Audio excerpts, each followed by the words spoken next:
Kalau orang puasa tanpa sholat tarawih dan 5 waktu, omongannya jorok kasar, itu gimana Pak Ustadz? Apakah sah puasanya? Orang yang tidak berzakat itu sekedar fasik saja. Orang yang tidak puasa itu fasik saja. Tapi orang yang tidak sholat, baca buku 99 tanya jawab sholat. Man taraka salata muta'ammidan, siapa yang meninggalkan sholat faqad kafara, dia bisa kafir. Oleh sebab itu maka jangan tinggalkan sholat. Sebagian ulama mengatakan meninggalkan sholat itu fasik, tidak sampai mengeluarkan dia daripada agama. Akan tetapi as-salatu imaduddin, sholat adalah tiang agama. Jadi bangunan ini akan hancur roboh kalau tiangnya tidak kuat. Oleh sebab itu jangan tinggalkan sholat. Sholat dan puasa. Bagaimana dengan ngomongnya kasar? Malam yada qaula zur, siapa yang tidak meninggalkan kata-kata dusta, bohong, tipu. Wal amala bihi, tidak meninggalkan perbuatan curang, tipu, muslihat. Falaisa lillahi hajatun fi ayyada ta'amahu wa syarabahu. Perbuatan dia meninggalkan makan, meninggalkan minum, tidak makan, tidak minum, itu tak ada pahalanya. Rubba sha'imin, berapa banyak orang yang puasa laisa lahu min shiyamihi, tidak dapat apa-apa dari puasanya illal ju', hanya lapar saja. Wallahu a'lam. Buya, saya mau bertanya, bagaimana hukumnya orang yang berpuasa tapi dia tidak sholat subuh, zuhur, asar, tapi sholat maghrib dan isanya dilaksanakan, Buya? Baik, masya Allah. Ya, ini alhamdulillah jika ada orang sering meninggalkan sholat masih berpuasa. Yang parah itu adalah sudah tidak sholat, tidak puasa. Semoga berkat puasanya dia bisa sempurna melakukan sholat wajib. Amin ya Allah. Yang jelas kalau ada orang meninggalkan sholat wajib adalah dosa. Dosa besar karena meninggalkan sholat. Kalau masih melakukan puasa, alhamdulillah. Jangan malah puasa apaan tidak sholat. Enggak begitu dong. Ada orang yang memang kemaksiatan, ada orang yang tidak sempurna. Tidak ada orang sempurna dalam beribadah. Ada orang nanti sholat 5 waktu tapi tiba-tiba tidak puasa. Masih lumayan, alhamdulillah masih sholat 5 waktu. Yang repot sudah nggak sholat, nggak puasa. Nah, jadi kalau kita melihat orang semacam itu, bukan hal langsung kita vonis mereka itu langsung hina, bukan.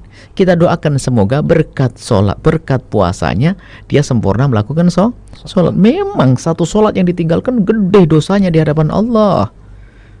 Maka kita doakan jangan sampai dia meninggalkan sholat lagi. Bahaya ini di hadapan Allah. Cukup satu sholat yang ditinggalkan cukup untuk masuk neraka jahanam.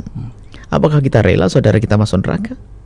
Maka kalau ada orang seperti itu bukan untuk kita caci. Akan tapi masih kita perlu bersyukur kepada Allah. Alhamdulillah masih puasa, masih ada kebaikan yang dilakukan. Itulah cara pandang yang semestinya.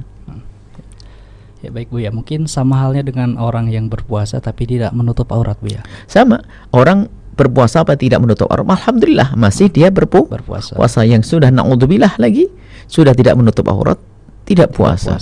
Ganggu orang puasa lagi lah, ini lebih parah lagi. Makanya pandanglah orang dari sisi baiknya, lalu memohon kepada Allah semoga kebaikannya diterima oleh Allah, lalu menjadi sebab dia semakin baik. Gitu saja. Ada hadis yang mengatakan jika kita berpuasa tapi kita tidak salat maka tidak diterima puasanya.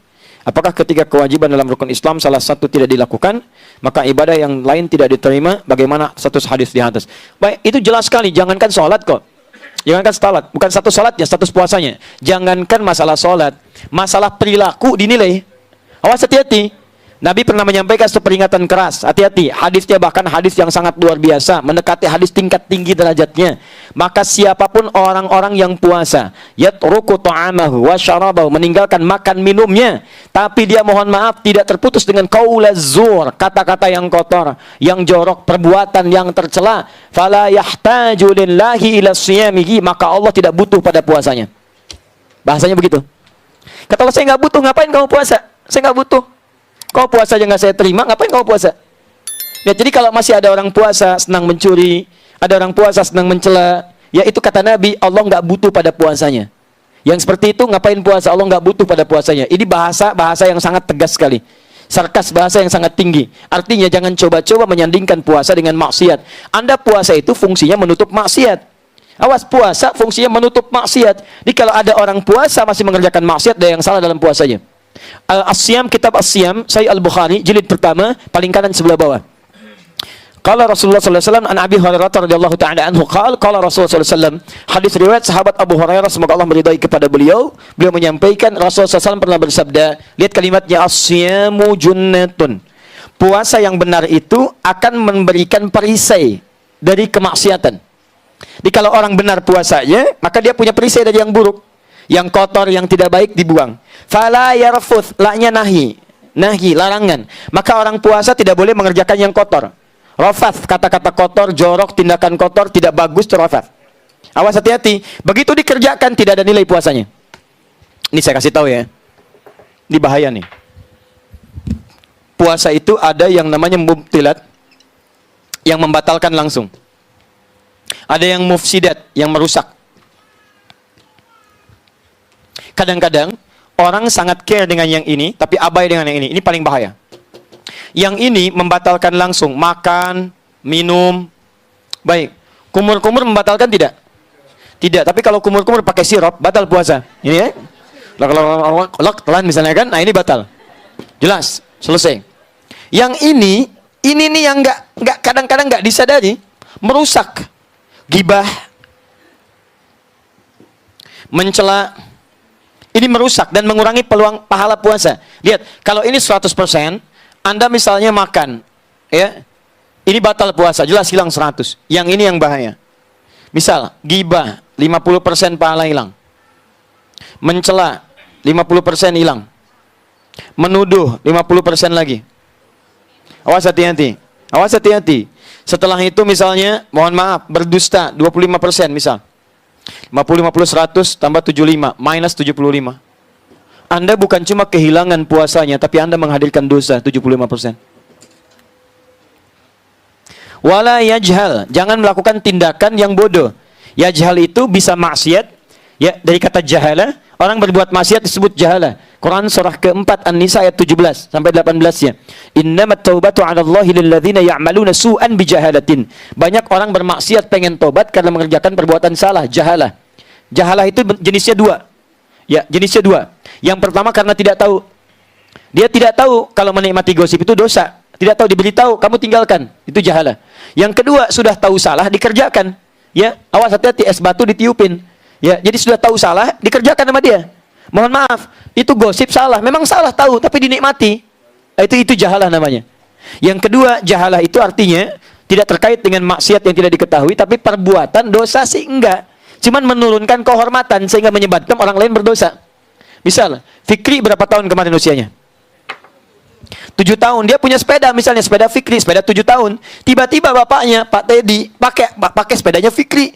Keliling hamba pakai sepeda Fikri. Tik belakang. Orang dosa sih enggak, cuman orang heran, itu siapa? Gitu kan? Atau ada orang kakek usia 70 tahun misalnya, pakai sepeda cucunya yang 5 tahun keliling komplek. Dosa sih enggak, cuman orang pada bergibah. Itu siapa? Iya ya, nggak ada kerjaan. Ya, atau memang kerjaannya itu, atau kurang sehat mungkin ya. Kalimat-kalimat itu mengalir, akhirnya jadi tuduhan. Itu yang menyebabkan orang lain berdosa. Itu yang disebut dengan jahalah. Kata Nabi, fala yarfuth wala yajhal. Orang yang berbuat jahalah, berbuat rafath, maka maaf, Allah tidak butuh pada puasanya, apalagi meninggalkan sholat. Rasul sallallahu alaihi wasallam mengatakan, al-ahdu alladhi bainana wa bainahum as-salah.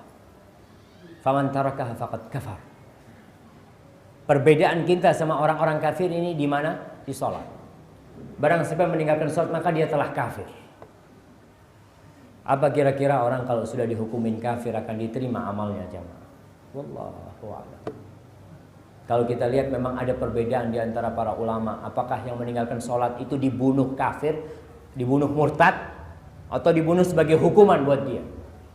Kalau Al-Imam Ahmad bin Hanbal, orang yang meninggalkan sholat itu ketika mati, puasa nih tapi nggak sholat, ketika mati dia nggak perlu disolatin, nggak perlu dikuburkan di pemakaman orang Islam. Di mana dikuburkan? Di jurang aja, untuk bikin jurang tempat pembuangan sampah situ, sudah lemparkan ke sana.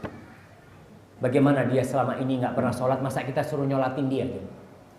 Ente sendiri nggak pernah sholat selama hidup, masa kita masyarakat kampung suruh sholatin dia? Ya, gimana logikanya, gimana kita suruh nyolatin? Maka nggak disolatin. Itu menurut pendapat Imam Ahmad bin Hanbal. Lalu orang yang puasa, insya Allah ada kebaikan di diri manusia ini. Kalau kau meninggalkan makan, dan minum. Padahal itu nafsu kita, itu insting kita itu mau makan dan minum. Kenapa kau nggak sholat? Cuma 5 menit, silahkan kau habiskan waktumu.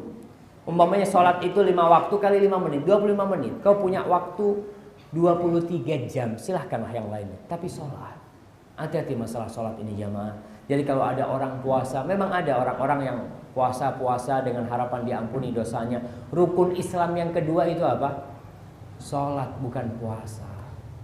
Hati-hati dengan urusan sholat. Kalau masalah tidurnya orang yang berpuasa itu ibadah, kalau diniatkan ibadah. Karena tidur ini termasuk kebiasaan. Makan kita bisa jadi ibadah. Ketika kita makan, ya Allah aku kepingin nanti bisa sholat malam, kasih aku kekuatan ya Allah. Jadi ibadah tuh makan. Tidurnya pun kalau ya Allah aku kepingin tidur sebentar supaya aku bisa sholat malam ya Allah. Bangunkan aku ya Allah jam sekian. Itu jadi ibadah. Tapi kalau tidur hanya untuk tidur supaya nggak kerasa puasanya. Para sahabat Nabi ketika puasa itu perang, bukan tidur. Perang mereka.